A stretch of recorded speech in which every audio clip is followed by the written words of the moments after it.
quick take on this also. He has said the word back on track, which is very good. A good way to start me off. Are you back on track? Back on track for us of Semakade, we believe, for being, we bang the table and we bring you back on track. Anyway, so Kenneth, the issue of floods, I appreciate the views that have been presented by the minister, and I appreciate the views that I have heard from Egesa. I'll tell you that when the New Vision had William Pike as the head of the New Vision was a very, very enterprising entity. Right now, New Vision is running at losses. Kapshenga was very good as well, but he was overtaken by the politics of the day. And of course, what he's trying to tell us is that the whites will not give a damn. It is as good as I tell you. But I know that they are blacks like myself. I have hustled. It's not because they've not thrown bread at me. They have. But I've stood on principle and value. And there are certain things I can do, and those I know I cannot do. Therefore, I'm not the only Ugandan that does exist, that has principle, that has value. I'm not the only one that exists, that has principle, that has value, and it will not be broken even at the back of money. So I will not only buy the Mzungu idea.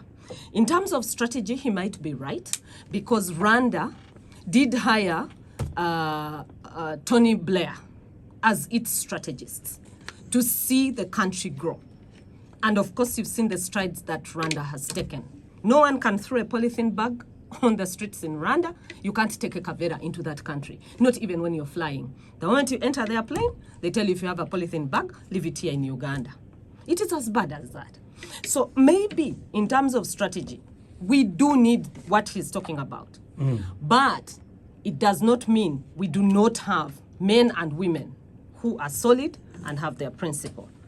Back to the drainage system. So the minister told us that we do development before planning.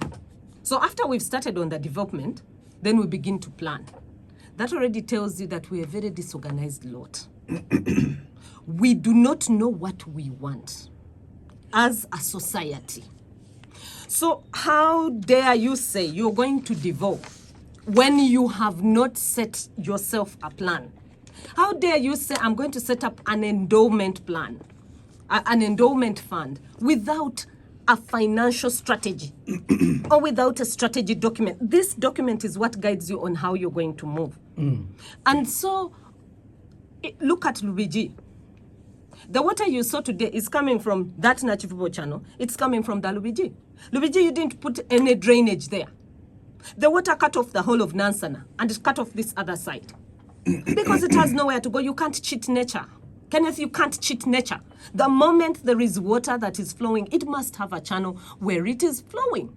If you don't have a channel where it's flowing, it's going to cause mayhem, which you saw happen in the city today. There will be losses. There will be billions of losses. We told them, where is the environment impact assessment? Our laws are very clear. The Environmental Act. Just pick that act and look at it. It requires that before any project starts, there must be an environment impact assessment. We asked for this assessment from a very legal perspective, and we insisted that before the president's initiative proceeds, an environment impact assessment has to be shared with the country, and no environment impact assessment was shared. So who was cheating who? Even we kept quiet. We said, okay, we are just giving 1-2 months. And you will see what we are telling you. Of course, when we are caught in this mess, it doesn't mean that Ugandans don't know. They know.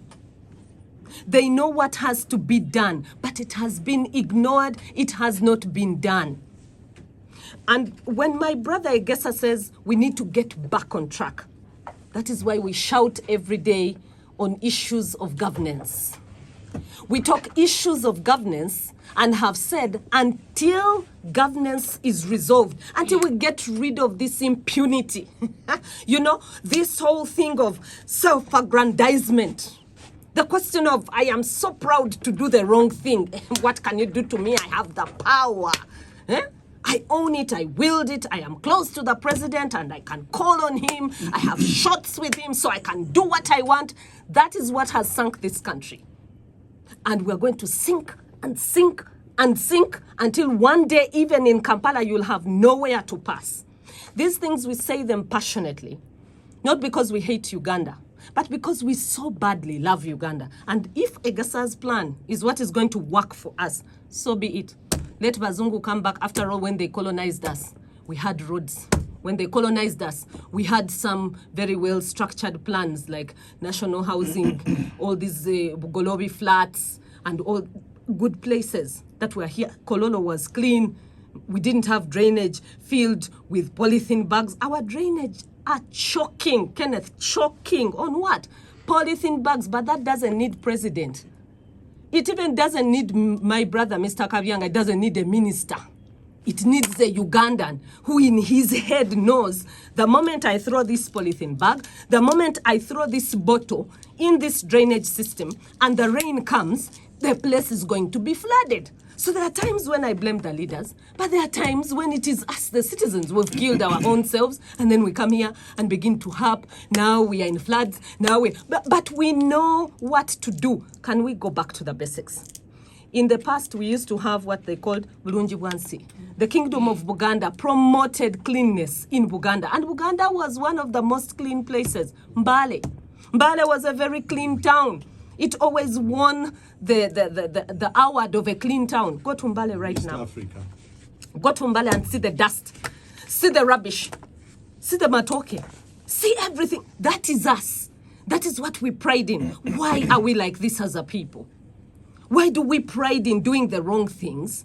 And then we wake up tomorrow and we say, we found ourselves here. We didn't know we needed to plan before we could get into development. We didn't even know we needed an environment impact assessment. But people have been asking you. People have told you, produce it.